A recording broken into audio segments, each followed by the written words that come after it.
가장 많이 받는 유혹이 돈에 대한 유혹입니다. 근데 1 더하기 1은 2지 1 더하기 1은 절대 10이 아닙니다. 더욱이 이제 2만 달러가 넘었으면은요, 떼돈이 순식간에 버는 그런 시대는 지납니다. 2만 달러는 내가 노력한 만큼, 그리고 뭐 5,000달러에서 2만 달러 올라갈 때는 세금도 막 떼어먹어도 돼요. 2만 달러가 넘어가면 투명한 시대가 되기 때문에 세금도 못 떼어먹어요. 이제는 어떻게 하는 사람이 이 세상에서 제일 속 편하냐면은 법대로 사는 사람이에요. 1 더하기 1은 2라고 생각하고 특별하게 내가 노력한 만큼의 성과를 얻는다고 생각하는 사람은요, 절대 악마한테 유혹받지 않습니다. 또 돌도로 빵이 되라고 그러는 거나 돌머리도로 서울대학 들어가라는 거나 똑같은 거다. 여러분들, 서울대학 들어간다고 행복한 건 절대 아니다. 여러분들, 의사가 행복 지수가요, 180개 의사 직업 가운데 의사가 179등이라는 통계도 있어요.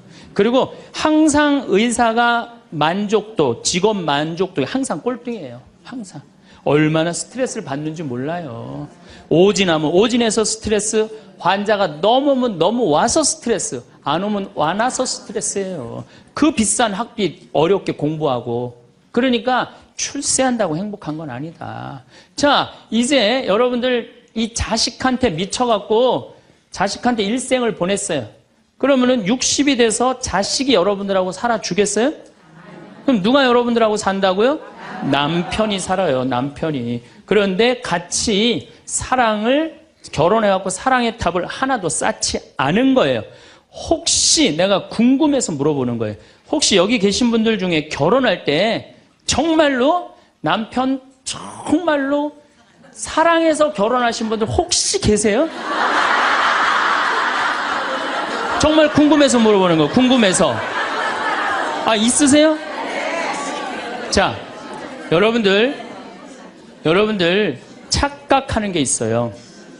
여자 23, 25 예쁠 때예요. 피부 기가 막힐 때예요. 그 다음에 허리 잘록해요.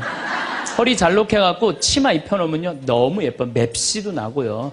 피부도 좀 전에 30살 먹은 반장님 내가 봤는데 좀 예술이야. 30살만 해도 가슴도 예쁘고. 그런 이 에스트로겐이, 이 23, 5때는 에스트로겐이 막 쏟아져 나오는 거예요. 막 쏟아져 나오는 거예요. 이런 예쁜 여자를 27, 8살 먹은 남자가요, 웬만하면은요 반하게 돼 있어요. 그건 사랑해서 반하는 게 아니에요. 젊은 남녀가 만나면은요 끌리게 돼 있어요. 그거는 사랑하는 감정 때문에 끌리는 게 아니라 그 나이 때는 도파민이라는 호르몬이 나와서 끌리는 거예요. 도파민이라는 호르몬. 그래갖고 끌려갖고 이제 데이트라는 걸 해요. 데이트를 했는데 이 남자 여자가 같이 데이트를 하면은 손도 잡고 막 그러잖아요. 손도 잡고 팔짱도 끼면은요 너무 행복하고 황홀해요.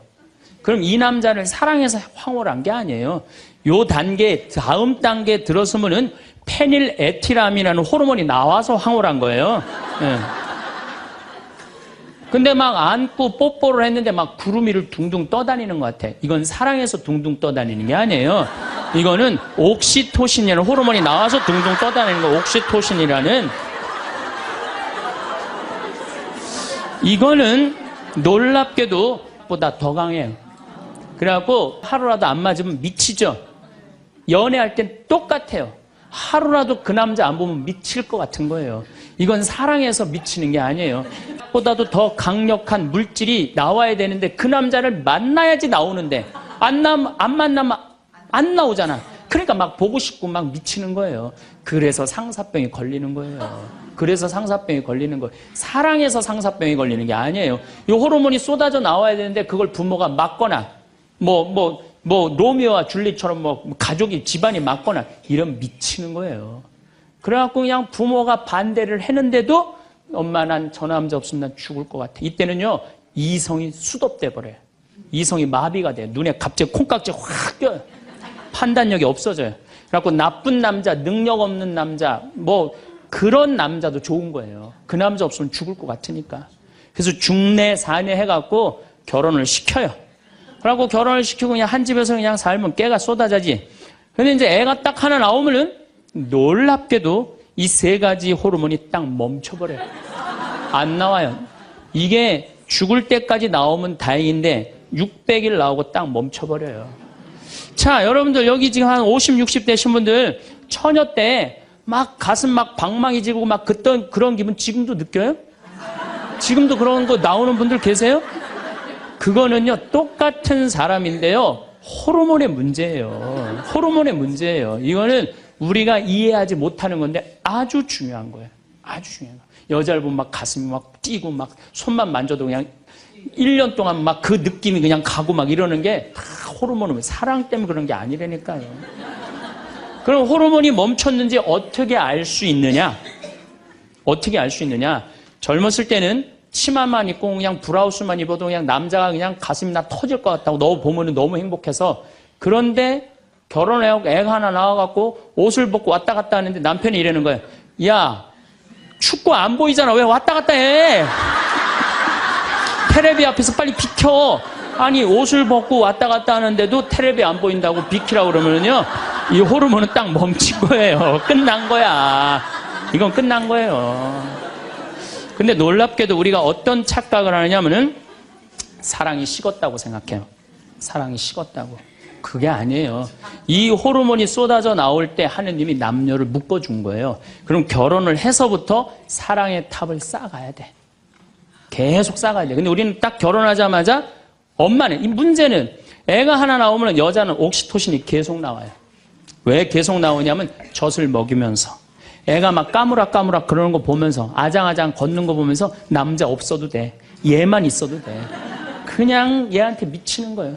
그럼 남자는 또 뭐를 갈구하냐면 도파민을 갈구해요. 도파민이라는 건 남녀가 처음 만났을 때 첫눈에 반하는 때 나오는 호르몬이에요. 그러니까 이제 부인한테는 안 나오는 거야. 그냥 나가 젊은 여자한테 전전긍긍하면서 그냥 그 도파민 맛을 계속 느끼는 거예요. 그 여자는 자식 키우는데 미쳐있고 남자 나가서 돈 버는데 바깥에서 미쳐있는 거예요. 그렇게 30년 동안 남남으로 사는 거예요. 남남으로 살다가 남자는 이제 60이 넘어갖고 사회에서 가라고 그러니까 집에 들어오고, 여자는 이제 자유롭게 살라고 그랬더니 이게 뭐 완전 체인징 파트너를 하는 거냐. 그래갖고 남편이 집에 들어왔고 사랑이 하나도 없는 사람, 사랑하는 사람 밥 세끼 차려주는 것도 힘든데 사랑하지도 않는 남자 밥 세끼 차려주는 거 좋아요, 나빠요? 나빠요? 좋아요? 이 뭐 자기는 손이 없어, 발이 없어, 손 하나 까딱 안 하고 밥 세끼 차려내라면 뭐라 그러면서 차려줘요? 부엌에서 삼식이. 이 뒷말은 내가 안 하겠어요. 방송에 나가갖고 밥 세끼 차려달란다고. 두 끼 차려달라면 뭐라 그래? 두 식에 그냥 밥 세끼 차려달라고. 그런데 옥시토신이 계속 나오는 부부들이 있어요. 결혼하고부터 같이 여행도 다니고 포장마차도 가고 산책도 다니고 서로 그냥 위해주고 이런 부부들은 60이 되면은요, 남편이 이런 생각이 든대요. 나한테 시집 와줘갖고 애 낳아주고 살림 살아주고 너무 고맙다. 만지기만 해도 너무너무 행복하대요. 그런 사람들은 계속 옥시토신이 나온대요. 여자도 마찬가지래요. 여자도 내가 이 험난한 세상에 저 남자 만나서 저 남자가 바람막이 다 대주고 내가 정말 행복하게 살았다. 보면 너무너무 고마운 거야. 이 두 부부는 60이 넘어도요, 서로 만지기만 해도 행복하다는 거예요. 옥시토신이 나오는 부부들은요, 여보, 남편이 그런데요. 여보, 나 내일 산에 갈 거거든. 아침 점심은 내가 알아서 먹을 테니까 당신 애들도 없는데 걱정하지 말고 당신 푹 쉬었다가 나 저녁만 해줘. 이러면요, 이때부터는 남편을 부르는 용어가 달라져요. 님자를 붙여줘요. 우리 집 일식님은 한 끼밖에 안 드신다고. 얼마나 고마워하는지 몰라요.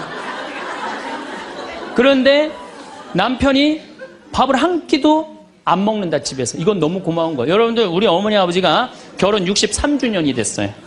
60년 때 어머니가 이러셨어요. 나 60년 동안 밥 해먹는 건 지겹다고. 그랬더니 아버지, 내가 직접 들었어요. 아버지 하시는 말씀이 60년 동안 밥하는 거 했었지. 이제부터 내가 해서 먹을게. 그래서 우리 아버지가 해서 드세요.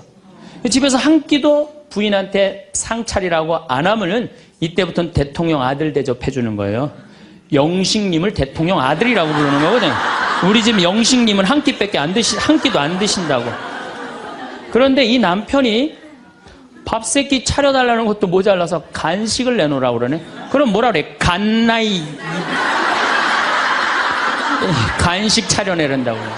그런데 간식을 종종 차려내라고 그러네. 그럼 뭐라 그래? 종간나이.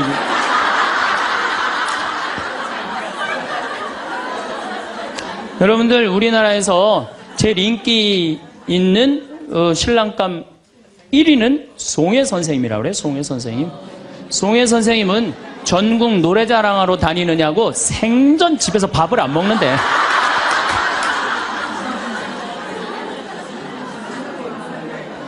자, 여러분들, 사랑 없는 남편이랑 60이 넘어갔고 40년, 50년 한 집에서 산다. 만만치 않은 일이에요. 보통 심각한 문제가 아니에요. 네. 그런데 우리는 60이 넘어서도 누구한테 미쳐 있느냐면 아직도 정신 못 차려. 자식한테 미쳐 있어요. 일본은 60이 넘어서 자식들 생활비 대주는 비율이 8%예요. 홍콩은 60이 넘어서 자식들 생활비 대주는 게 11%예요. 우리나라는 60이 넘어서 자식들 생활비 대주는 비율이 83%예요. 자식한테 미쳐 있는 거예요. 원숭이가 바나나를 못 나서 자기 목숨을 잃어버리듯이 대한민국 60대 할머니, 할아버지들은, 특히 할머니들은 누굴 못 낳아? 자식을 못 낳아서 본인의 인생을 다 망치는 거예요. 나머지 50년, 60년 인생을 다 망치는 거예요. 남편도 없고 자기도 없는 거예요. 우리나라 노인들은 행복이 하나도 없는 거예요. 자식한테 미쳐갖고. 자, 이제 60부터, 지금 태어나면서부터 아인슈타인부터 지금 시작을 했어요. 아인슈타인부터 시작해갖고, 뭐, 천재부터 시작해갖고, 이제 점점 꿈이 망가지고, 결혼해갖고 자식한테 미쳐있다가 60이 넘어서면요, 60이 넘으면요, 여자한테는요, 몸에 에스트로겐이 안 나와요. 몸에서 뭐가 나오냐면 테스토스테론이 나와요. 남성 호르몬이 나와.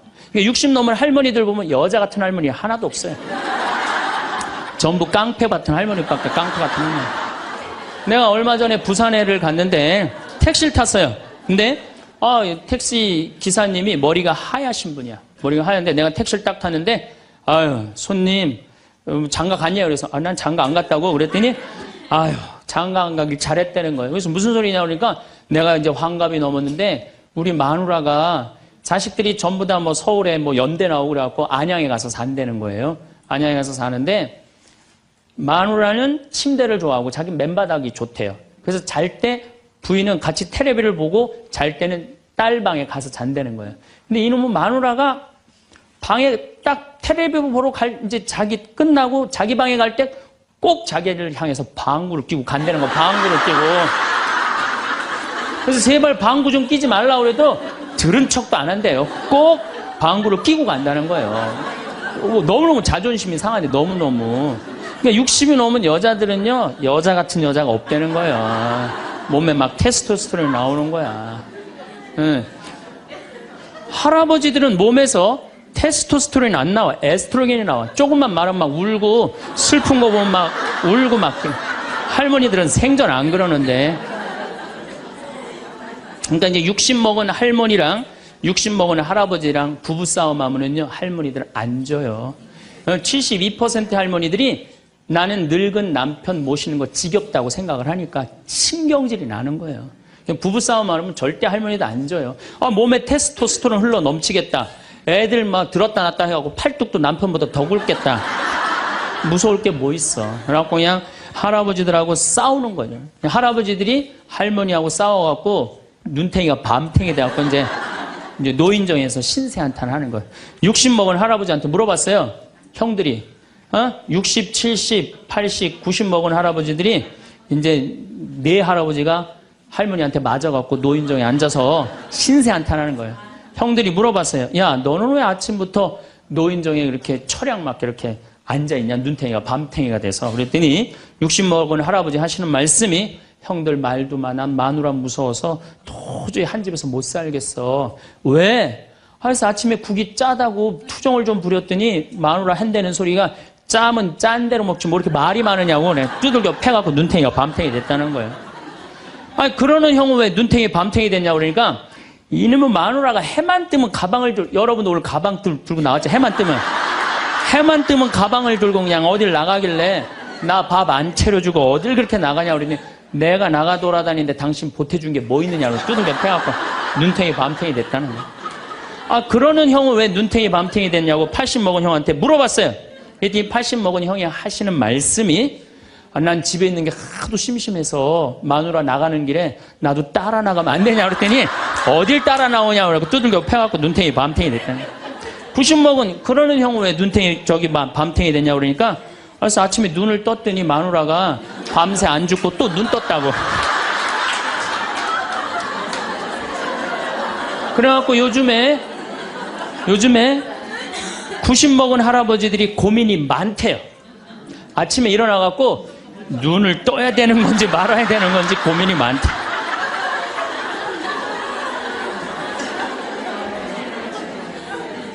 근데 문제는 여러분들은 자식들하고 살지 않습니다.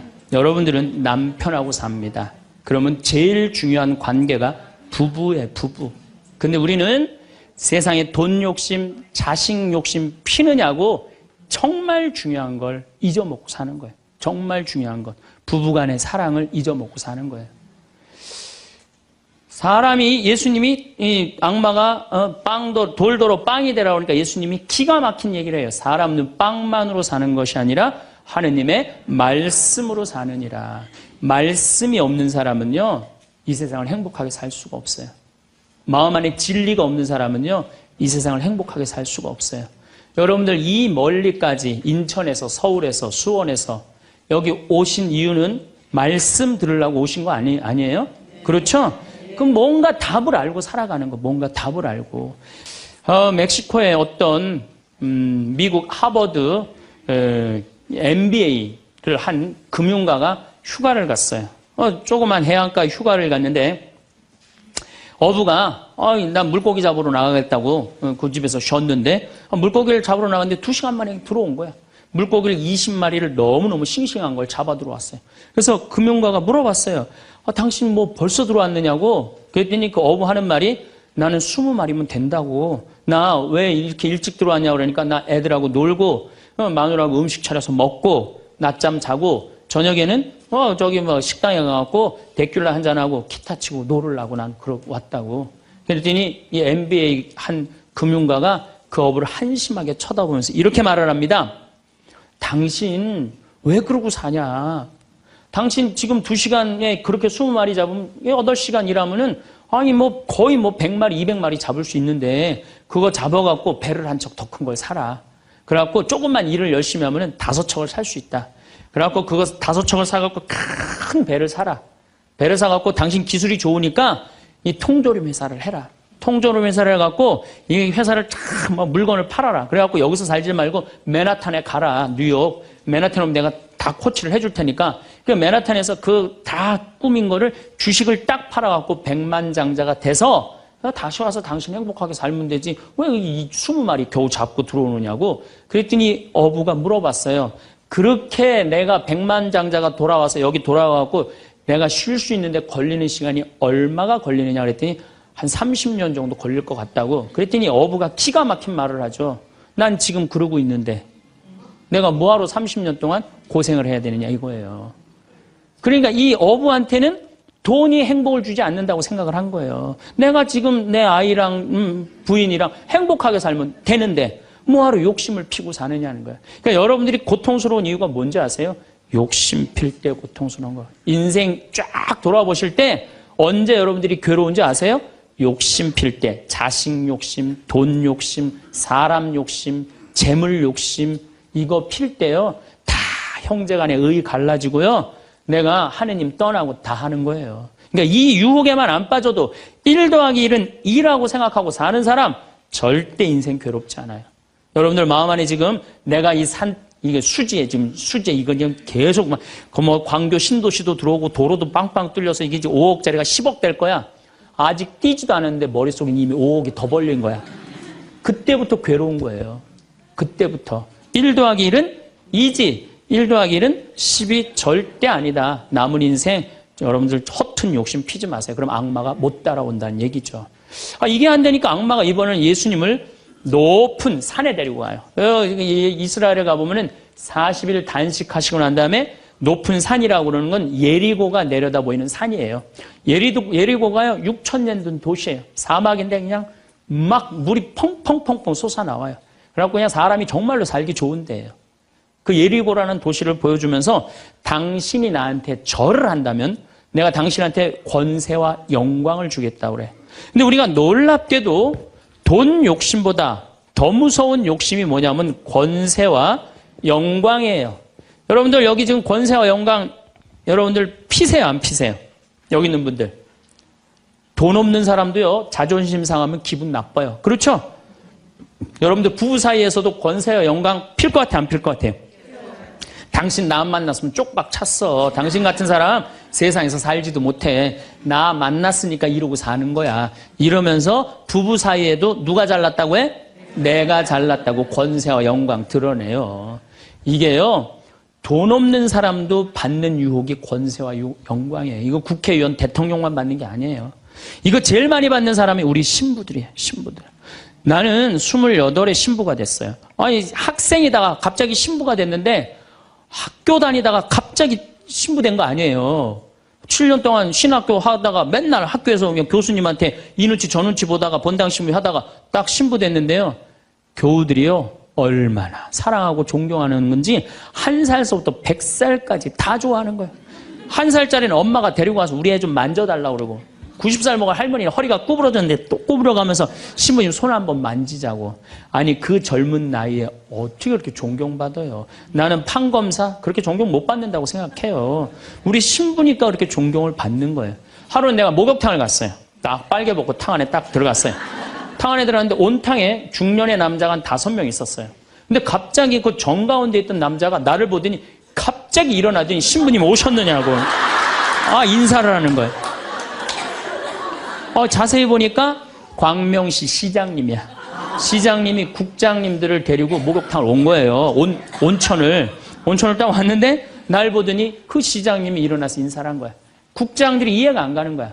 광명시에서는 누가 최고야? 시장님이 최고인데 저 사람 저 누구냐? 저 해와 같이 찬란하고 달과 같이 아름다운 저 사람 저거 누구냐 이거야. 아니 우리 시장님이 일어나서 인사할 정도는 보통 사람은 아니라는 거지. 그 28의 젊은 나이에 시장님이 인사하고 국회의원들이 인사하면요. 처음에는 부담스럽다가 한두 번 받기 시작하면요. 내가 목이 뻣뻣해지기 시작해. 슬슬 기부수를 하기 시작하는 거야. 아니 시장 국회의원도 나한테 인사하는 판에 내가 누구한테 인사해? 교우들도 누가 먼저 인사해야 돼? 교우들이 먼저 인사해야 되는. 내가 인사 먼저 하지 않는 거예요. 악마의 유혹에 넘어가는 거죠. 교우들 무시하고 존중해 주지 않고. 예수님은 나는 섬김을 받으러 온 것이 아니라 섬기러 왔다고 그랬는데 이제 내가 섬김을 받는 입장에 들어서는 거죠. 제가 31살에 평택 비전동이라는 성당에 본당 신부가 됐어요. 교우가 한 4,000명 되는데 뭐 아주 교우들이 착하고 아파트촌이라 그냥 돈도 너무너무 많이 내갖고 예산도 저 시골 교구보다 더 많았어요. 본당 예산이. 갔더니 교우들이 나보러 신부님 훌륭하십니다. 똑똑하십니다. 위대하십니다. 영민하십니다. 말마다 그런 얘기를 하는 거예요. 처음에는 그 말이 부담스럽다가 자꾸 들으면 어떻게 돼요? 세상에 내가 제일 똑똑하고 영민하고 위대하고 그런 줄 아는 거예요. 갑자기 교우들이 사모임원들이 신부님 이렇게 하시면 안 됩니다. 그럼 화가 나는 거예요. 왜 화가 날까요? 훌륭하고 똑똑하고 위대하고 영민한 내가 결정한 건데 어디다 나한테 반기를 드느냐 이거예요. 악마의 이 낚시에 딱 걸리는 거죠. 우리가 이게 너무 많은 유혹을 받아요. 우리가 신학교 졸업할 때 교수님들이 끊임없이 이렇게 얘기를 합니다. 예수님이 예루살렘에 입성할 때 당나귀를 타고 입성을 해요. 그렇죠? 낙이라는 게 얼마나 볼품없어요. 말은 타면은요 기분이 너무너무 좋아요. 근데 당나귀는 참 내가 기분이 나빠. 당나귀를 타면은. 그러니까 사람들이 욕을 할 때도 덩키 그러잖아요. 외국에서도 그렇고. 당나귀는 사람을 무시하는 거예요. 당나귀 같다는 사람. 근데 이 당나귀에 그냥 예수님이 딱 올라타니까 예루살렘에 들어가니까 막 사람들이 막 옷을 벗고 막 환호를 하고 빨마가지를 흔들으니까 이 당나귀가 너무 신이 난 거예요. 이야, 드디어 나의 가치를 알아보는구나. 사람들이. 여러분들, 당나귀 보고 사람들이 손을 흔들었어요? 예수님 보고 사람들이 손을 흔들었어요? 예수님 보고 흔들었죠? 우리 신부들도 똑같아요. 나 때문에 교우들이 나 존경해 주는 거라고 난 생각하지 않아요. 누구 때문에 존경해 주는 거예요? 내 뒤에 있는 예수님. 만약에 내 뒤에 예수님이 없다면은 나 세상에 나가면요 쳐다도 안 봐요. 거들떠도 안 봐요. 그런데 처음인 걸 잘 알아요. 근데 1년이 지나고 2년이 지나고 5년이 지나면요 내 뒤에 예수님은 온데간데 없고 누구만 남아? 나만 남는 거예요. 악마가 나한테 절을 하면 권세와 영광을 주겠다는 거 똑같은 거죠. 제가 작년에 뉴욕 퀸즈라는 분당에 강의를 갔어요. 강의를 갔는데 교우들이 진짜 많이 왔어요. 뭐 지하에서 1층으로 올라오는 엘리베이터가 10명이 타는데 20명이 타고 엘리베이터가 꼈어요. 하고 911이 와서 막 전화해갖고 911이 엘리베이터에 있는 사람들 다 꺼냈어요. 그럼 하여튼 뭐 난리가 났어요. 이번 2월 달에 70 먹은 아주머니 아주 예쁘게 생기고 곱게 생겼어요. 요즘 70 먹어도 정말로 아줌마야. 아줌마가 딱 와서 신부님 제가 뉴욕 퀸즈에서 왔습니다. 저를 아십니까? 그래서 잘 모르겠는데요. 제가요 누구냐면요 신부님 강의 오셨을 때 엘리베이터에 낀 여자입니다. 그리고 왔어. 그런데 신부님이 그 강의를 했을 때 화가 나십니까? 라는 CD 그거를 사서 아들이 뉴욕 의대 수술 집도이래요. 대단한 거죠. NYU 대학의 수술 집도이면. 근데 우울증이 있었는데 그걸 출퇴근에 듣고 다니면서 맨날 웃어서 우울증이 없어졌다는 거예요. 그러니까 아들이 한국에 돌아가면은 꼭 평창에 가고 신부님한테 고맙다고 얘기하라고. 내가 그 정도로 대단했다는 얘기예요. 네. 그래갖고 이제 강의가 끝나고 그 가브리엘 신부님이라고 1.5세 신부님인데 아주 정말로 젠틀한 신부님이야. 같이 이제 사제관을 가는데 여자 하나가 따라오는데 미국 여자가 따라오는 거예요. 뭐 영어로 막 떠드는 거예요. 뭐라고. 근데 대충 그런 얘기예요. 자기는 한국말을 모르는데 신부님 강의에 감동받았다는 거예요. 이야, 내 강의 이제 감동받다 못해 이제 미국 여자까지 내 강의 감동을 받는구나. 아, 고맙다고. 근데 본당 신부님 자꾸 빨리 가재는 거예요. 기분이 나쁘더라고요. 아, 지금 미국 여자가 내 강의 감동받아서 얘기하자는데 말 끊으니까. 그래도 어떻게 본당 신부님 최고 아니에요. 나는 초청 받아서 간 사람이고. 그래서 다음에 얘기하자고 고맙다. 그리고 신부님하고 사제관으로 가는데 신부님이 그 여자가 안 보이니까 나한테 하는 소리가 신부님 저 여자 이거라고 이거. 여러분들 지금 대통령은 아니더라도 전 대통령들 청와대에 들어갈 때 보면 다 70% 지지율이 들어갈 때 근데 나올 땐 전부 똑같이 10%대였어. 다. 왜 10%대로 떨어질까요? 5년 동안 밑에 있는 사람들이 훌륭하십니다. 대단하십니다. 위대하십니다. 영민하십니다. 5년 동안 들으면요. 5년째 판단력이 흐려지는 거예요. 5년째. 요즘 대통령, 지금 대통령 어떤지 모르겠어요. 나는 그 내곡동 상거 보면은 왔다 갔다 하는 것 같아요. 느낌이. 네. 5년 동안 그런 소리만 들으면요. 우리가 흔들리게 돼 있어요. 그런데 이거는 대통령뿐만 아니라 저나 여러분들이나 누구에게나 빠질 수 있는 유혹이야. 나 없으면은 이 집 망한다. 나 없으면 우리 사목회 망한다. 나 없으면 우리 구역 망한다. 나 없으면 우리 레지오 망한다. 나 없으면은 우리 성모회 망한다. 절대 그런 생각하지 마세요. 없어져도요 잘 돌아가요. 제가 홍콩에 가갖고 인도 신부 이렇게 이제 강의를 들은 적이 있어요. 근데 그 신부님이 참 재미난 얘기를 하더라고요. 한 성가대가 있는데 이 성가대에 30명이 있는데 소프라노 자매 하나가 음이 자꾸 틀리는 거야. 음이 자꾸 틀려갖고 지휘자가 머리가 지끈지끈한 거야. 그래서 본당 신부님을 찾아가서 신부님 우리 성가대에 소프라노 하나가 있는데 음도 틀리고 박자도 틀려갖고 성가대가 안 된다. 그러니까 신부님 제발 그 여자 좀 관두게 해라. 신부님 화가 났어요. 그래? 알았어. 내가 관두게 할게. 라고 불렀어요. 당신 때문에 30명 성가대가 안 된대잖아. 당신 좀 성가대 좀 관둬라. 30명을 위해서. 그랬더니 소프라노 단원이 한 말이 있어요. 좋다. 내가 관둬서 30명이 잘 된다면 나도 요구 조건이 하나 있다. 그게 뭐냐 그랬더니 신부님도 우리 3,000명 좀 잘 돼보게 좀 관둬라 좀. 여러분들 우리가요 본당 신부님들도 간혹 나 아니면 이 성당 못 짓는다고 그렇게 생각하는 분들 계신데 없어도 돌아가요. 돌아가게 돼 있어요. 여러분들도 제발 나 없으면 무너진다 이런 생각하지 말고 좀 겸손한.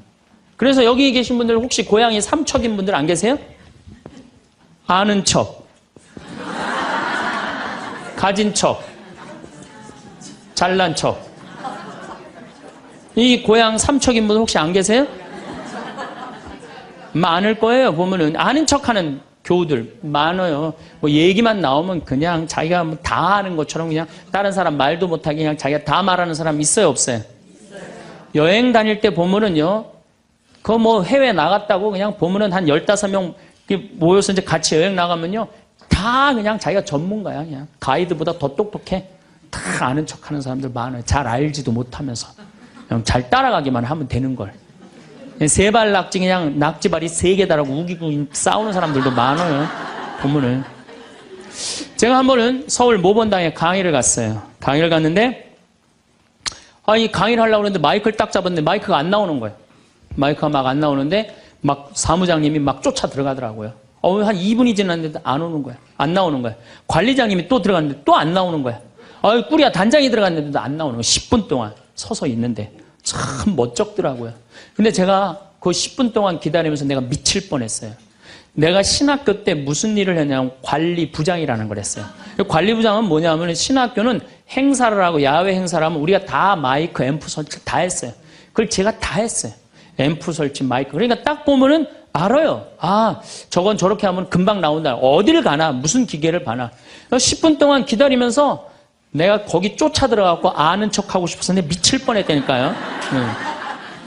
우리 인간은요, 누구에게나 무슨 유혹이 있느냐면 아는 척 하고 싶은 유혹이 있는 거. 어느 인간에게나. 그게 나만 있는 게 아니라 여러분들도 다 있다는 거예요. 근데 여기에는 무서운 게 있어요. 뭐 무서운 게 있냐면 내가 아는 척을 하면서 다른 사람 무시하는 거예요.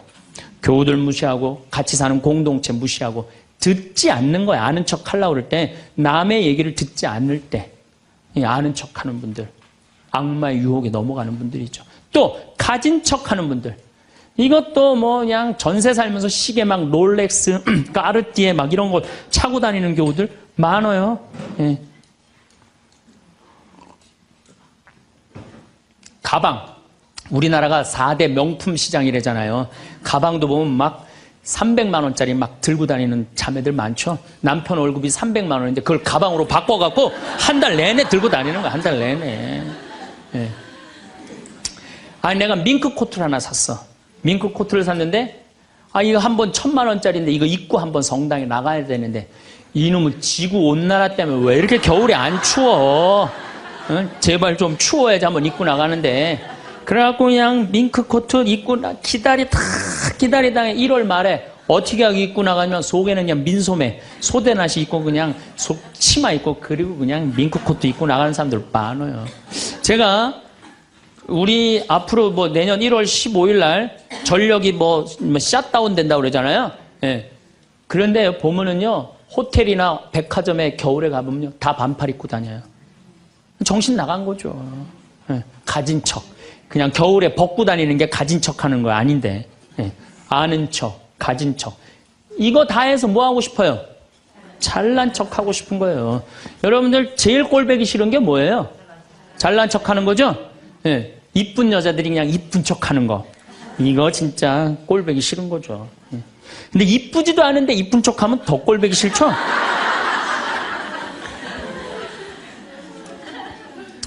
저도 이 잘난 척 하는데 만만치 않아요. 저도 만만치 않아요. 제가 수영을 참 좋아해요. 수영을 참 좋아해갖고 제가 수영장 25m 풀 40바퀴 한 번도 안 쉬고 한 번에 돌아요. 이 정도면 이렇게 감탄해주면 내가 기분이 너무 좋아요. 잘난 척 하는데 동참해주는 거 아니야. 예. 그리고 나는 전신 먹고 바다에 들어가면 저녁 먹을 때까지 바다에서 안 나와요. 그리고 저는 스킨스쿠버를 해요.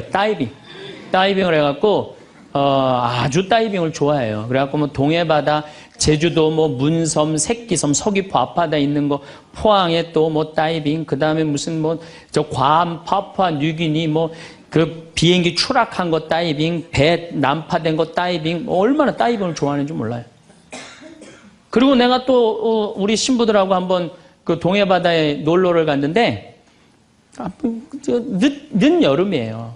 이제 속초에 이제 갔는데 사람들도 별로 많지도 않았어. 근데 막 한 젊은 애가 한 100kg가 되는 애가 튜브를 하고 막 자꾸 바닷속으로 들어가더라고. 여자친구가 빨리 나오라고. 근데 얘는 뭐 와라 막 그러는데 설악산에서 바람이 불어갖고 튜브가 뒤집어진 거야. 그리고 얘가 난 수영할 줄 알았는데 쑥 들어가더라고요. 그 나오디 막 살려달라고 그러더라고. 또 쑥 들어가는데 또 아무도 안 가더라고. 그래도 뭐 어떻게 해. 신부인데. 그래갖고 그냥 내가 막 쫓아 들어갔어요. 그랬더니 뭐 또 여기서 야 튜브 갖고 들어가. 걱정하지 마. 그래갖고 가보니까 너무 살이 찐 거예요. 그래갖고 그냥 다시 그냥 나와갖고 튜브를 다시 갖고 들어가갖고 목을 걸어갖고 끌고 나와갖고 물을 얼마나 얘가 토해냈는지 그 여자친구가 내가 너 때문에 못 쓴다고 막 때리고 그러는데 야 내가 죽은 사람도 내가 건져냈는데 술만 먹으면 이제 교우들한테 자랑을 하는 거예요. 내가 이런 사람이라고. 응. 근데 여자 하나가 신부님 훌륭하십니다. 대단하십니다. 여러분들처럼. 그럼 내가 얼마나 기분이 좋아요. 나는 수영장 25m 풀 40밖에 한 번도 안 쉰다니까 그 여자 한다는 소리가 자기는 25m 풀 100밖에 한 번도 안 쉰다는 거야. 아니 그럴 때 교우가 신부가 그렇게 말하면은 아우 신부님 대단하십니다. 그럼 얼마나 좋아요. 자기도 이제 잘난 척 하고 싶은 거지. 머리채를 다 확 젖뜯고 싶더라고요. 내가 또 질 수 있어? 아니 나는 내가 신학교 때 단축 마라톤 내가 12km 토요일마다 맨날 뛰었다니까 자기는 42.195km 10번 완주패가 있다는 거예요. 우리가 한번 잘난 척 하기 시작하면 어떤 현상이 일어나느냐 하면은 내가 아는 유명한 사람, 내가 아는 유명한 정치인 별 얘기를 다 해요. 다 끄집어내. 내 것도 아닌데. 지기 싫은 거지. 네. 그래갖고 이 잘난 척이 악마의 유혹에 넘어가는 거예요. 그런데 정말로 훌륭한 건 아는 것도 많고 가진 것도 많고 잘난 것도 많은데 주일날 반도 되고 차량 주차 봉사하는 형제들. 여기 내가 정말 부자야. 남편도 대단해. 그런데 그런 거 티 한 번 안 내고 성모에 설거지하는 자매들. 구역장 반장 봉사하는 자매들. 난 이분들이 훌륭한 분들이라고 생각해요. 예수님은 나는 섬김을 받으러 온 것이 아니라 섬기러 왔다고 그러죠. 근데 우리는 이상하게 이 잘난 걸 하면서 정말로 창피를 많이 당해요. 어떤 대령이 대령 진급을 한 거야. 3개, 밥풀떼기 3개, 무궁화 3개를 딱 하고 너무 기분이 좋은 거야. 누구한테 자랑을 하고 싶은 거야. 중령에서 대령으로. 근데 딱 이제 하는데 딱 이병이 딱 들어오니 딱 인사를 하니까 자랑을 하고 싶은 이병한테 뭐 자랑할 게 뭐 있어요. 그래갖고 전화를 딱 잡아갖고 잠깐만 기다리라고 내가 좀 중요한 전화가 있다고. 장군님, 무슨 김 장군님하고 뭐 같이 우리 셋이 장군님 2분하고 식사할까요? 그리고 기분 좋게 딱 전화를 끊었어. 그래갖고 대령이 물어봤어. 자네 무슨 일 때문에 왔는가? 전화선 연결하려고 왔는데요. 그러면 여러분들 우리가 그럴 때가 많아요. 사실은 정말 어처구니 없는 잘난 척을 해서 빠지는 늪이죠. 늪. 우리는 그런 늪에 빠지면 안 되지 않는가. 그랬더니 예수님이 한 분이신 하느님만을 경배하여. 정말 어쩜 말씀마다 이렇게 맞는 말씀만 하세요. 사람이 빵만으로 사는 것이 아니라 뭘로 산다고요? 하느님의 말씀으로 사느니라. 여러분들 이 말씀이라는 게요. 내가 이제 지금 60대신 분들 지금부터 공부를 하면은요. 그 깨달음의 깊이는 말할 수 없이 깊대요. 지금부터 막 진리를 탐구하고 막 깨달음의 그런 세상 속으로 나가고 기도 열심히 하면은요. 여러분들은 말할 수 없는 깊은 세계에 빠져들 수 있다는 거예요. 예수님 말씀으로 사느니라 이 말씀 맞는 얘기예요. 돌더러 빵이 되라고 그러는 거. 나한테 절을 하면 뭘 준다고? 권세와 영광을 준다고 그러니까 뭐라 그래? 한 분이신 하느님만을 경배하라. 여러분들 성당에 나와갖고요. 하느님 경배 안 하고 자기 경배하라고 그러는 분들 많아요. 제가 좀 죄송한 얘기지만은 본당 뭐 전국 우리나라 본당 얼마나 많이 강의를 다니겠어요. 1년에 300회를 강의를 다니니까. 근데 가보면은 정말로 당황스러운 사목회장님들이 있어요. 어떤 사목회장님들이 있느냐면 꼭 본당 신부 옆에 꼭 차를 세워놔. 근데 그 사목회장님 참 벤치야. 근데 본당 신부님 참 보면 무슨 아반떼 뭐 이런 거 시골 같은 데 가보면은 나는 정말로 좀 그렇더라고요. 아니 벤츠를 좀 총회장이면은 벤츠를 세워줄 때면 신부님은 그랜저는 사주고 벤츠를 세워줄 거 아니야. 나 총회장이고 벤츠 있다 이거야. 근데 더 기가 막힌 거는 어떤 경우냐면 그 사목회장님 이런 말하는 분들 많이 있어요. 내가 이 성당 졌다고.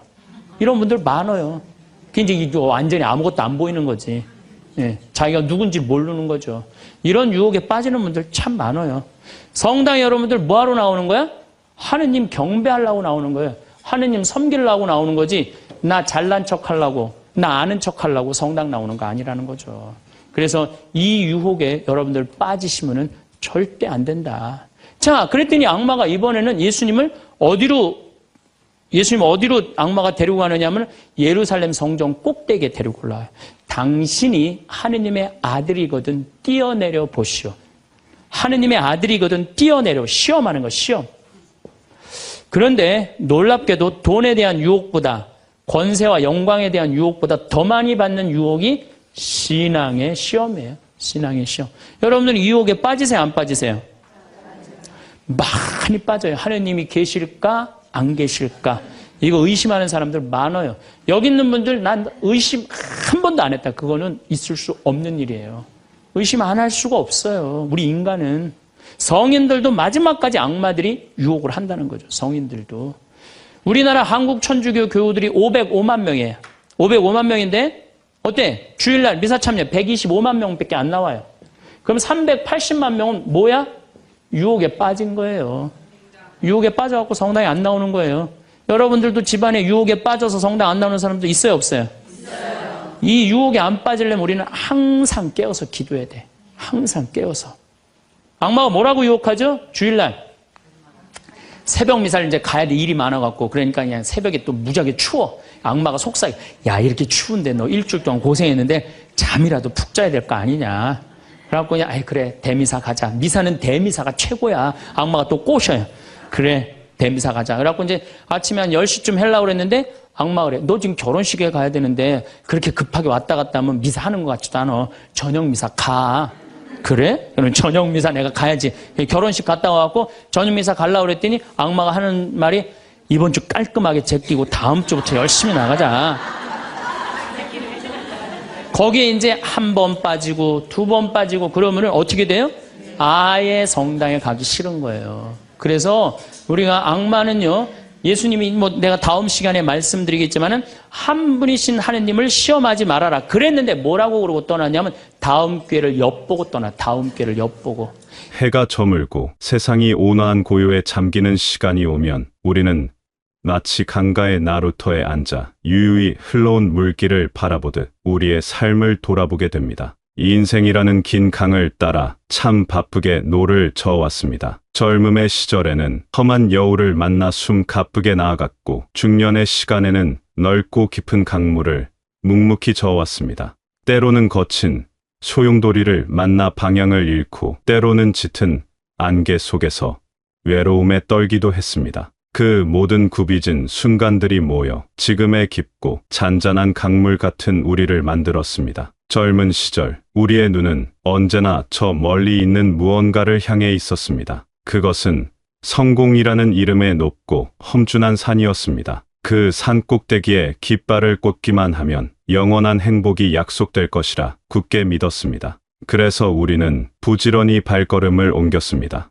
더 많은 것을 손에 쥐기 위해, 더 높은 자리에 오르기 위해 우리는 기꺼이 잠을 줄이고 땀을 흘렸습니다. 이 일을 노력하면 가 되어 돌아오는 정직한 세상의 이치를 의심하지 않았습니다. 그렇게 한평생을 바쳐 오른 산의 정상에서 우리는 잠시 거친 숨을 고릅니다. 발 아래 아득하게 펼쳐진 풍경을 내려다봅니다. 분명 많은 것을 이루었고 남들이 우러러보는 자리에 섰습니다. 하지만 마음 한편에서는 설명하기 어려운 공허한 바람이 붑니다. 마치 평생을 찾아 헤맨 보물상자를 열었는데 그 안이 텅 비어있는 듯한 기분입니다. 통장에 찍힌 숫자가 벽에 걸린 빛나는 상장이 주는 안도감은 생각보다 짧고 희미했습니다. 그제야 우리는 깨닫습니다. 행복은 무언가를 끊임없이 채우는 것에만 있는 것이 아니라 때로는 불필요한 것을 기꺼이 비워내는 것에도 있다는 사실을 말입니다. 복잡한 셈법 없이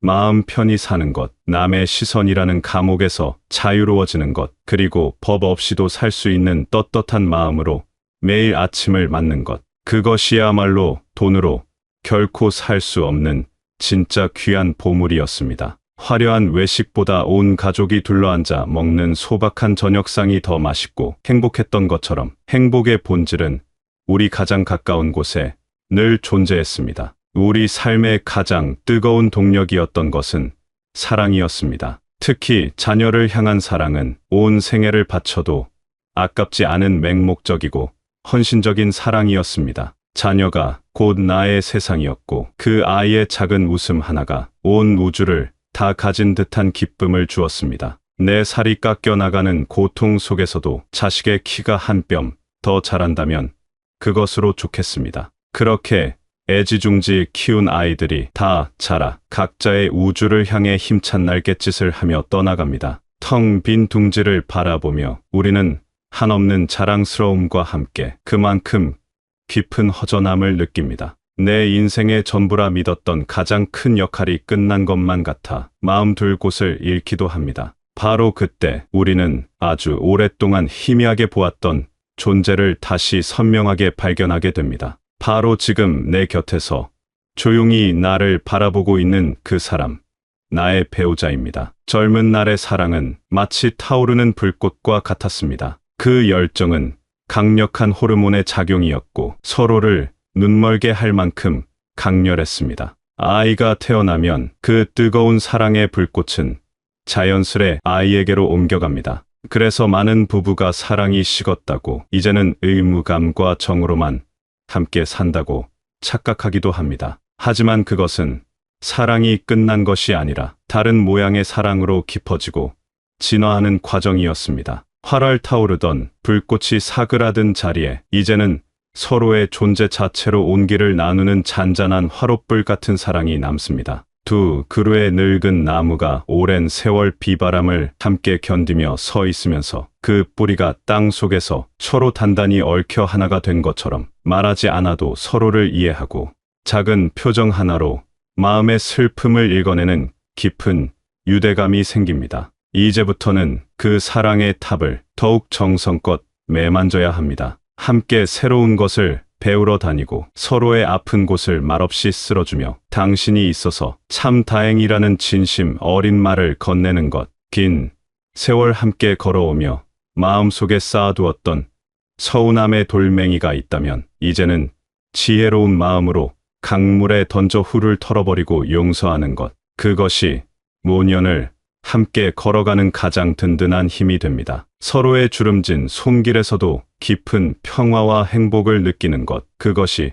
진짜 사랑의 완성일 겁니다. 우리 마음속에는 또 다른 뿌리 깊은 욕심이 있습니다. 그것은 돈이나 명예보다 더 교묘하고 끈질긴 내가 옳다는 생각, 내가 더 잘났다는 교만함입니다. 우리는 살면서 많은 경험을 쌓았고 책 몇 권을 합친 것보다 더 두꺼운 지혜를 갖게 되었습니다. 그래서 때로는 나도 모르게 다른 사람을 판단하고 내 방식만이 정답이라고 고집하며 마음의 벽을 쌓습니다. 나 없으면 안 되라는 생각은 아주 달콤한 독과 같습니다. 스스로를 중요한 사람으로 만들어주는 것 같지만 실은 스스로를 외로운 섬에 가두는 일입니다. 내가 항상 옳다고 믿는 순간 우리는 다른 사람의 이야기에 귀를 닫게 됩니다. 귀를 닫으면 마음의 문도 닫히고 결국 우리 곁에는 아무도 남지 않게 됩니다. 우리의 지혜는 남을 찌르는 창이 아니라 남을 감싸는 따뜻한 담요가 되어야 합니다. 모든 공동체는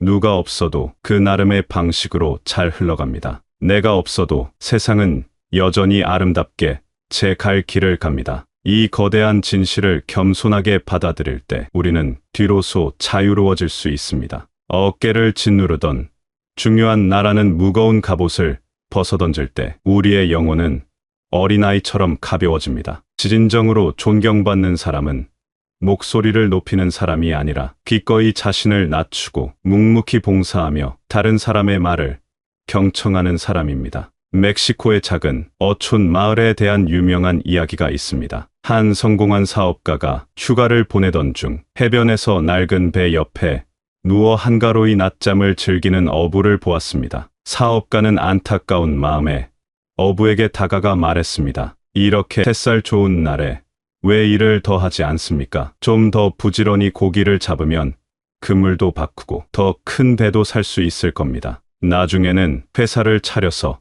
큰 부자가 될 수도 있습니다. 어부가 눈을 가늘게 뜨며 물었습니다. 그렇게 큰 부자가 되면 그 다음에는 뭘 할 수 있게 됩니까? 사업가는 마치 자신의 미래를 이야기하듯 신이 나서 답했습니다. 모든 것을 이룬 뒤에는 은퇴해서 이렇게 아름다운 해변에서 느긋하게 낮잠도 자고 사랑하는 가족과 여유로운 시간을 보낼 수 있지 않겠습니까? 그 말을 들은 어부가 잔잔하게 웃으며 말했습니다. 저는 지금 당신이 말한 그 행복을 이미 누리고 있습니다. 우리는 행복이 저 먼 곳에 있는 결과라고 생각하며 평생을 달려갑니다. 하지만 행복은 어쩌면 결과가 아니라 매일매일을 살아가는 과정 그 자체에 숨어 있는 것인지도 모릅니다. 욕심을 부릴 때 마음은 늘 조급하고 고통스럽습니다. 하지만 욕심이라는 무거운 배낭을 내려놓으면 우리는 이미 가지고 있는 것들로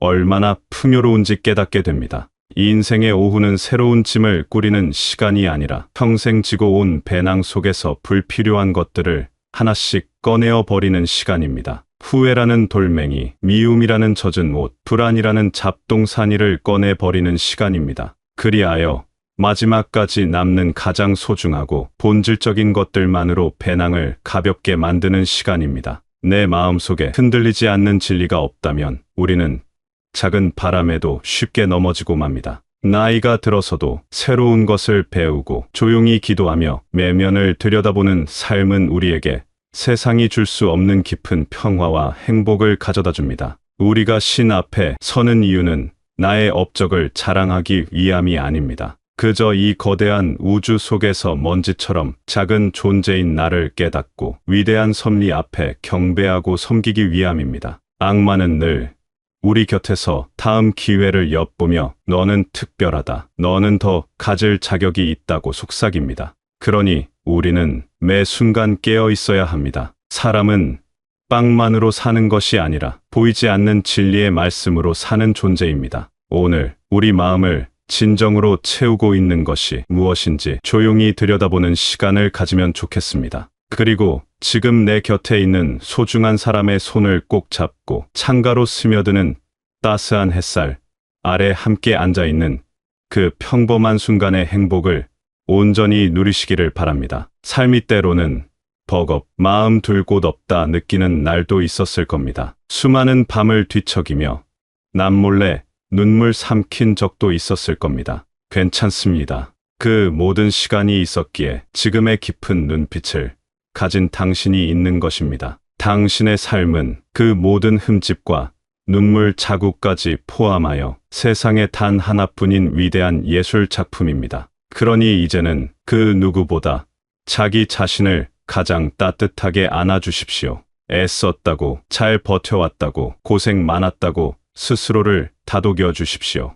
행복은 저 멀리 반짝이는 별이 아니라 우리 발밑에 피어나는 작은 들꽃과 같습니다. 따뜻한 밥 한 그릇, 오랜 친구의 다정한 목소리, 창가에 스미는 오후의 햇살 속에 행복은 이미 와 있습니다. 그저 우리가 그것을 발견하기를 기다리고 있을 뿐입니다. 바라건대 당신의 남은 모든 날들이 온화한 빛으로 가득하기를, 모든 발걸음이 평화롭기를, 그리고 당신의 존재 자체가 이미 누군가에게는 따뜻한 위로이자 살아갈 힘이 됨을 부디 잊지 마시기를 바랍니다.